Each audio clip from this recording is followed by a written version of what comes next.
Okay, so boys and girls, let's see what do we got here. Um, yeah, so I'm just going live here.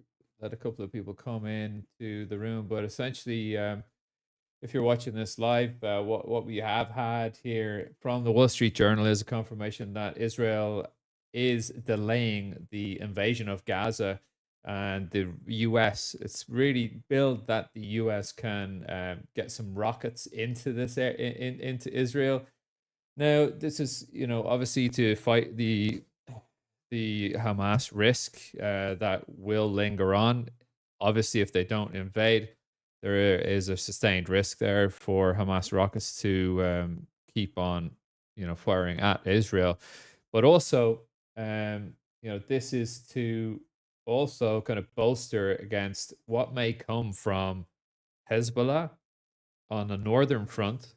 So you would have essentially Lebanon fighting again back on their southern border with Israel, but there has been talk that Israel may even want to go for another invasion, and they've done this before in Lebanon, but they might want to go for another invasion into Lebanon in the north.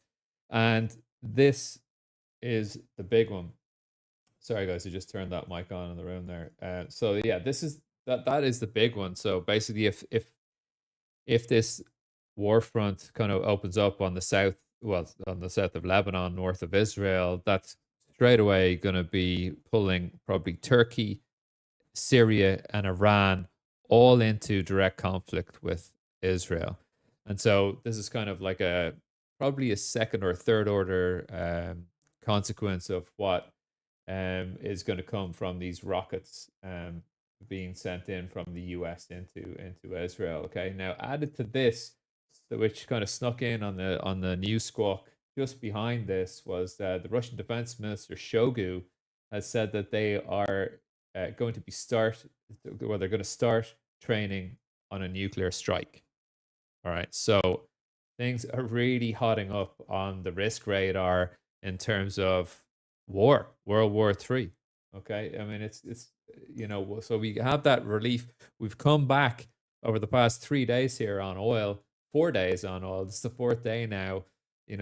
Basically because the invasion wasn't happening, the geopolitical risk was softening.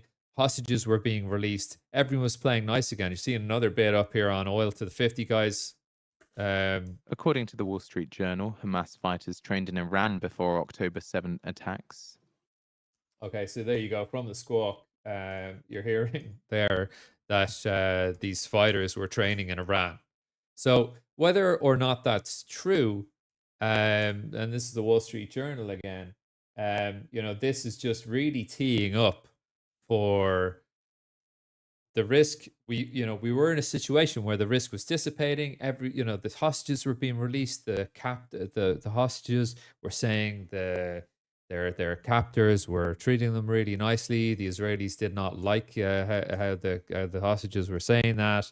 They were trying to redact a lot of their comments, and everything was looking good. Oil was coming down, right? And literally now, just as we got that news, when did we get that news? Yeah, I think it was about an hour ago. Came from the Squawk by News Wall Street Journal. They just published that article. That what's the timestamp on this? 11:12 a.m. So GMT. So that's about half an hour ago, is it? Um, yeah. So look, I'm a bit riled up here because oil has been going all over the place, and we've been trading the hell out of it on the spreads, doing great here. So really fantastic volatility. Equities are getting smacked down. You got SPOOs down 0.8%, Nasdaq down 1.6, Dow holding on quite nicely at 0.2 positive.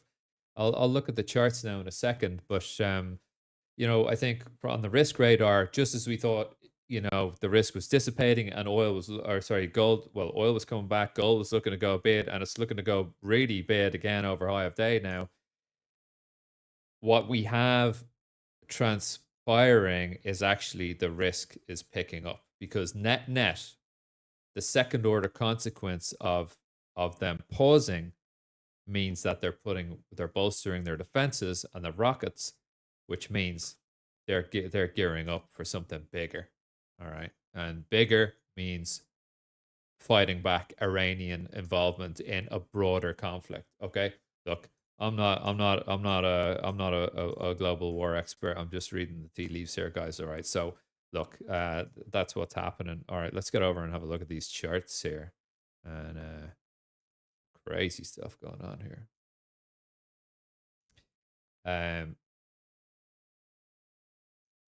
Sorry, I'm just trying to deal with a few things there. Okay, let's see the charts. We'll just do play. We'll just get over this. All right, so here we have. We'll look at oil first up. So look, there's a lot of crud on this chart. I'll just kind of take that off. But here in oil, what we've seen is this massive spike down to just shy of the 8201s. I was looking at that, but we really had a level we were looking at 8259s, and there is a little gap here that still remains open, right? But this is where we gapped up over the Israeli attack. All right, so we repriced all the way back to complete risk off, and now we're bid again. And I think we're targeting at least 85.50s here. We are long from down here. We're being short on the spreads. We're long and short. That's how it goes when you're spreading these things. Interest spreads. So that's oil, right? Let's look over at that's the SPOOs. We'll just get the dailies up here for oil. Take a lot of this crud off. So yeah, you're seeing that dip and drive really around the 82s, and one of the guys on YouTube was saying we could do 87s. Gold, yeah, right back up there, Parwiz. We could do 87s. Yeah, I think we could do 87s. We repriced the risk here, and over the next couple of sessions, who knows? Maybe we do open up a broader conflict and Iran get involved. I mean, at the moment, maybe Russia launching nuclear. Like, I mean, it's crazy. It's crazy, man. It's crazy. So, I don't know what to tell you. I don't know what to tell you.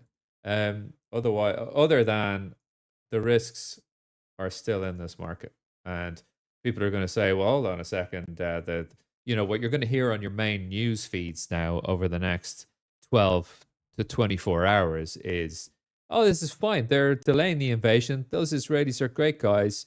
I'm not saying anything about Hamas being great guys either, but what you're going to hear is, oh, everything's fine, because they're delaying the invasion. You're not going to hear so much about the fact that they're bolstering their defenses with US rockets to potentially fend off an Iranian involved attack.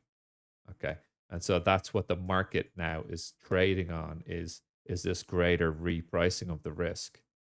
And then we're into a new wave of basically upside risk for oil, downside risk for equities. That's where you're seeing these pullbacks into VWAP here on SPOOs getting sold down. Seeing the pullback to the high on day on the Dow, not doing great. Seeing the pullback into VWAP on NASDAQ here, sold back down, new low. Dollar is staying high. Well, it's flat on the session, but it's looking for a further continued breakout. And gold, well, it tells it already. Gold, right? So saw this here. Saw this on gold, right? Look, it was all set to go on up here on basically, just the general war risk. And then we hear that the invasion is delayed. We repriced down to PVAL, and now we're probably looking for a new high. Largest order on the book currently on the futures Z contract on gold is at 2,000. Well, that's going to be 2017 spot ones, I think, when it's all done and higher. All right, guys and girls, thanks for tuning in. Just thought I'd jump on here and talk about this. I do jump on live every now and then, just if there's something significant happening, and this is certainly significant. All right. Yeah, so listen, stay safe out there, all right? Okay. See ya.